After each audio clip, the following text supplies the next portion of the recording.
Kelly from Waypoint in Western North Carolina. Thank you for purchasing our online salve making class. Let's go over what should have arrived in your kit.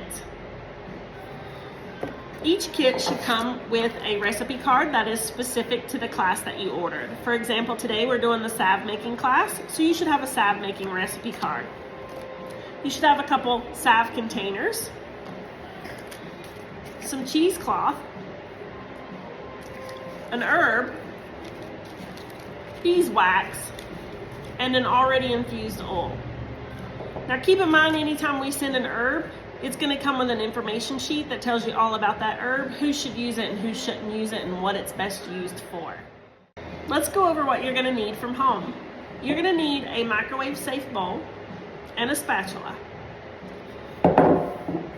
You will also need a canning jar. So let's take our already infused oil and pour it into our microwave safe bowl. Then you're going to take your beeswax and you're going to pour it into your microwave safe bowl. Now, if you want to do the whole thing, that's fine. This is 4 ounces and this is enough beeswax to do 4 ounces. That will, however, fill up both containers. If you only want to do half for today, you're perfectly fine with doing half. Measure out half of this, which would be about 2 ounces, and measure out half of this, which would be a tablespoon. Pour those both into the jar, and let's head to the microwave. All right, welcome back. I hope you got your oil nicely heated up and your beeswax melted. It should just look like oil again at this point. You shouldn't see the beeswax. And all you're gonna do at this point is just pour it into your containers. I'm gonna move the camera so you can see what I'm doing. So I'm gonna be using both salve containers, and you do want a level surface, and you're just gonna fill them up.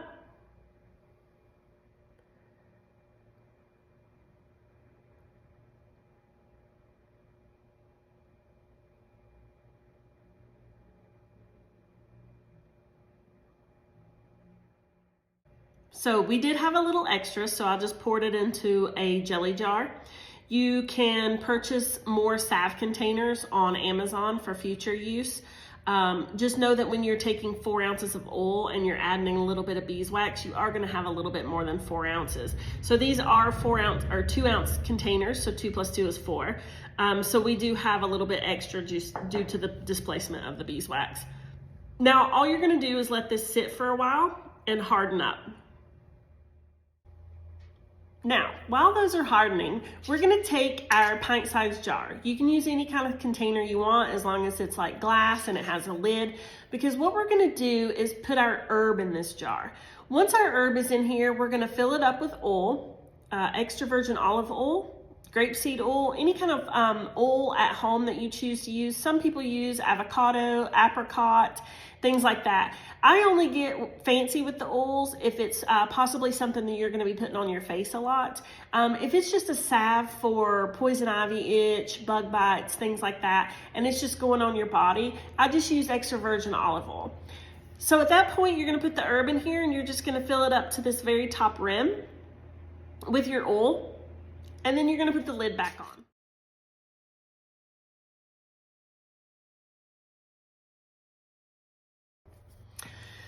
So we talked about the cold method of oils. Let's now talk about that hot method. You're still gonna use the same ratio of herb to oil, but instead of putting that in a mason jar, you're gonna put that in a pot on the stove. You're gonna heat that up at a low simmer. You don't ever wanna boil this. You don't wanna bring it up to a rolling boil or anything like that. You just wanna get it to a really nice simmer and let it simmer for a long time. 20 to 30 minutes should be adequate for most herbs. The reason you don't want to bring that to a boil is because your oil will start to break down, which will then tend to make it smell. It may go rancid, it could just smell burnt, things like that. So just a low simmer for 20 to 30 minutes will kind of rapidly infuse that herb into that oil. There are times where you're going to want to use a cold method versus a hot. When you're using very leafy, light herbs, they do better in a cold method. If you're using very rooty, barky, thick herbs, you may want to break that down with some heat first. But I tend to use it off of preference. If I have poison ivy, I don't want to put oil in a jar and wait 4 weeks to get a poison ivy salve that I can use on my skin. I want that now. So I am going to go ahead and do the hot method on that and get that going to where I can take that hot oil, strain the herb off of it, and while that oil is still hot, you can toss in that beeswax and stir it around, and it should already melt on its own. You may have to bring it back up to heat just a little bit, but get that beeswax good and melted in there after the herb is strained off, and then you're going to pour that into your container. And so you could technically have several oils within the same day if you were to just heat them up and let them infuse with the hot method. We here at this shop, we use the cold method a lot. But if I find that the shelf is empty, I've let myself run out of something, or someone asks for a custom salve, I do heat that up using the hot method. All right, so congratulations, you guys should have a pretty hardened salve by now, right? If it's not, just let it sit a little while longer until it cools down, and it should only take about 20-30 minutes to be perfectly cool in this container, and it should be ready to go. The good thing about salve is it's very forgiving. So if you don't use enough beeswax, you can simply push up the bottom of this, scrape out that salve back into your microwave safe bowl, add a little bit more beeswax and melt it all over again, and that'll make it a little bit thicker, a little bit harder. So anytime you're making a salve and you feel like the consistency is not hard enough, just add some more beeswax. If you feel like it's too hard, just add a little bit more oil and soften it back up a little bit. It's preference. Everybody has a different preference of whether they like a stiff salve or a soft salve. So it's purely up to you. Work out your equation as to how much beeswax you use to get it exactly perfect, and make a note of it so that in the future when you're making another salve, you'll know exactly how much beeswax to add to it to make it just how you like it. All right, let's take a sidebar for just a minute and talk about herbs in general. Herbs can be really good for you, but they can also be really bad for you. What herb is good for me may not be good for you.